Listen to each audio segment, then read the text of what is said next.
Okay, so today we're doing a real deep dive, getting into something that affects so many of us. Making online learning actually work for adults. Really getting past just like sticking lecture videos online and calling it a day. Yeah, absolutely. I mean, digital learning, it's everywhere now, right? For work, for study, Yeah.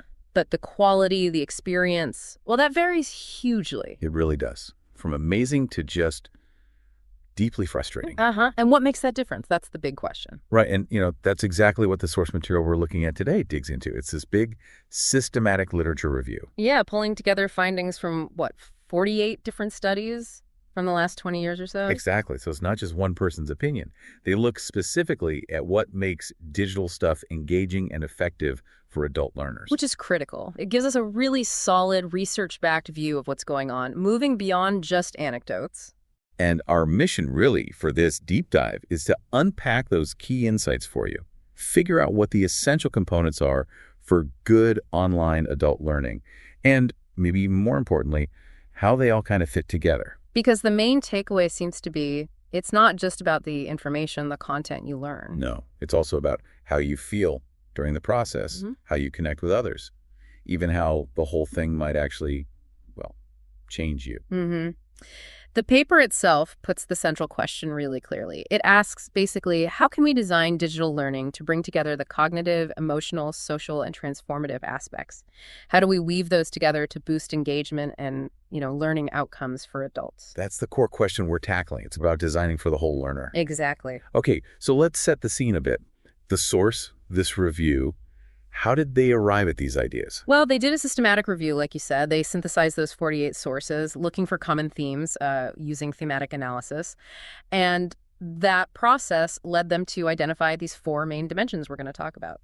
And they didn't just pull this out of thin air, right? Yeah. They grounded it in existing learning theory. Oh, definitely. They connect it back to foundational ideas about adult learning, like Malcolm Knowles and adragogy. Right, the idea that adults learn differently than kids, we're more self-directed, bring tons of experience. Exactly. We need relevance. We want to see how it applies to our lives, solve real problems. We're juggling learning with work, with family. So efficiency matters. Flexibility matters. We can't just sit in the classroom 8 hours a day. Precisely. And it's not just about absorbing facts. It's about integrating new knowledge into that complex life we already have. Makes sense. The review also pulls in ideas from social constructivism. Think Vygotsky learning happens through interaction with others. Scaffolding communities of practice. Right, like Wenger's work. Yeah. Learning is often social. It happens in context with other people. And they also mentioned Elaris, who talked about learning having cognitive, emotional, and social sides. Okay, so that theoretical underpinning really shows why just digitizing a textbook isn't enough for adults. It's fundamentally different. So based on synthesizing all that research, what are these four dimensions they landed on? Okay, so the four big ones that emerged are the cognitive dimension, the emotional dimension, the social dimension, and the transformative dimension. Cognitive, emotional, social, transformative. Got it. And a really crucial point they make is that these aren't separate silos. They interact, they influence each other constantly. Okay, let's break them down. First up, cognitive.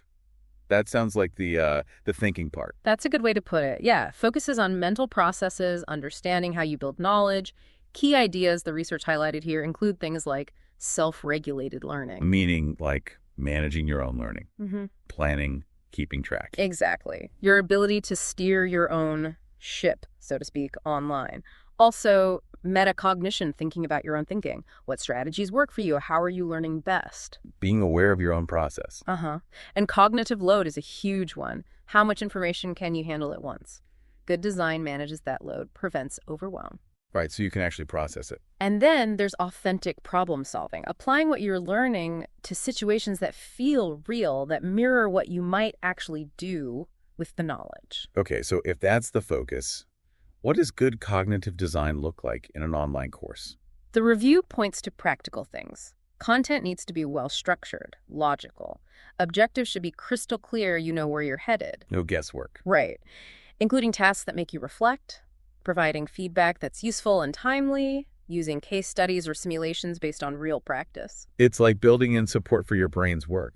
Exactly. It connects to things like Sweller's cognitive load theory you designed to help working memory cope, to support that self-regulation we talked about. So it's about making sure the design helps your brain actually use the information effectively, not just, memorize it temporarily. Precisely. Moving beyond rote learning to real understanding and application. Okay, dimension 2, emotional. This one feels maybe less obvious for online learning, but potentially really powerful. I'd say absolutely essential. This dimension covers feelings, motivation, engagement, feeling psychologically safe. Safe to ask questions, maybe make mistakes. Yes, exactly. Key concepts here are things like motivation, are you learning because you want to? And self-efficacy. That's about believing you can actually do it, Yeah. right? Believing you can succeed in this online setting. Spot on. That belief is critical, especially online where you might feel less direct support or if the tech is unfamiliar. I can see that. If you feel overwhelmed or stupid, you're likely to just stop. Which is why emotional support within the design is vital. Reducing frustration, managing stress. And relevance, again, is huge here. If the learning feels meaningful to you, personally or professionally, You're much more likely to feel invested, emotionally connected. absolutely, that fuels engagement. So what kind of design features actually foster that positive emotional connection online? Things like offering learners choices where possible, giving them some autonomy, explicitly valuing the experience they bring with them. Acknowledging they aren't blank slates. Right. Using language that's supportive, not demanding or critical. Making it clear how to get help if you're struggling. And providing feedback that's encouraging, focused on growth. Okay, so this really connects to theories like self-determination theory, the need for autonomy, feeling connected, feeling competent. Yes, and Bandura's work on self-efficacy. Peak runs ideas about control and value influencing emotions in learning. It all points to the same thing. Design actively shapes how you feel about the learning. Does it make you feel capable, supported? Does it feel like it matters? Huge. Okay, number 3, social. This is often the big one people worry about with online learning, right? That lack of connection. It's a major challenge and a major opportunity if designed well. This dimension is all about interaction, building community, fostering that sense of belonging and support. Getting beyond just staring at a screen alone. Exactly.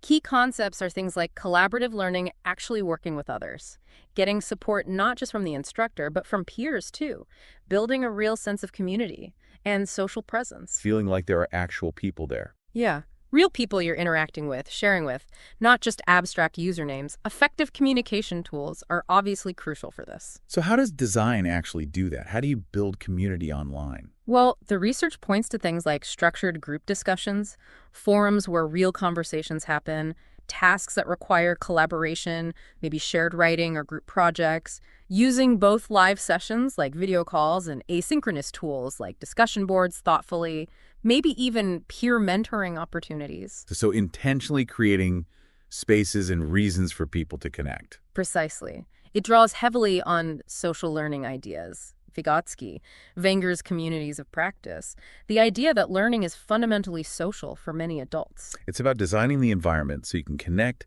share experiences, learn from each other, and feel like you're part of something bigger than just yourself and the screen. That's it exactly, countering Right. that potential isolation. Okay, last but not least, the transformative dimension. This sounds like the really deep stuff. It is. This goes beyond just acquiring skills or knowledge. It's about facilitating fundamental change, shifts in perspective, personal growth, empowerment. Wow.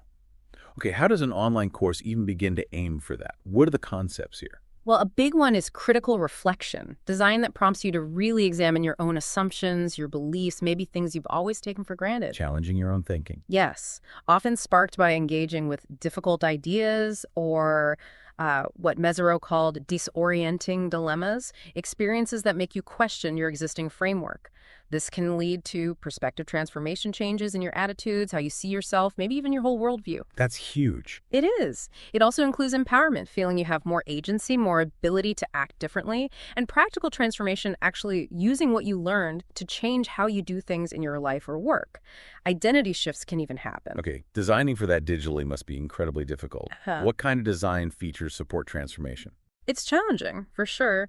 The review suggests things like using reflective journals with guiding prompts, tasks involving complex ethical dilemmas or ambiguous case studies where there's no easy answer, practice-oriented projects where you have to apply learning to a real messy problem you care about, maybe developing digital portfolios to track and reflect on your growth over time. Mentor support can also be really key here. Guiding that reflective process. And the theory behind this is strong. Mesereau's work is central.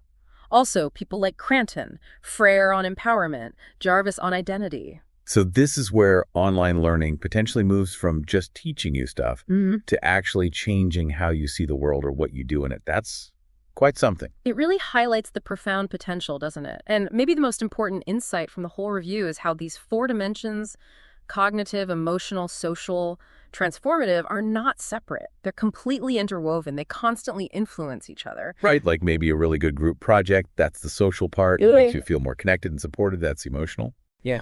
Which helps you grapple with the complex ideas, the cognitive part. Right. And maybe arguing a point challenges your assumptions, leading to a transformative moment. Exactly, you nailed it. Or maybe tackling a really authentic, tough problem that's cognitive acts as that disorienting dilemma Mesereau talked about, kicking off reflection. Feeling emotionally safe and capable is what allows you to even engage in those challenging cognitive tasks or risk contributing socially. So the big aha is that thinking about adult online learning as just delivering content is, well, it's just wrong. Or at least incomplete. Fundamentally incomplete. It's an experience, it's emotional, it's social, it could even be life-changing. And that demands a totally different approach to design. It's about designing for a whole human being. Yeah. And recognizing that these digital spaces, they aren't neutral. They trigger our identity, our history, our feelings. Absolutely. Design has power. It shapes the experience. There's a pedagogical role, maybe even an ethical one.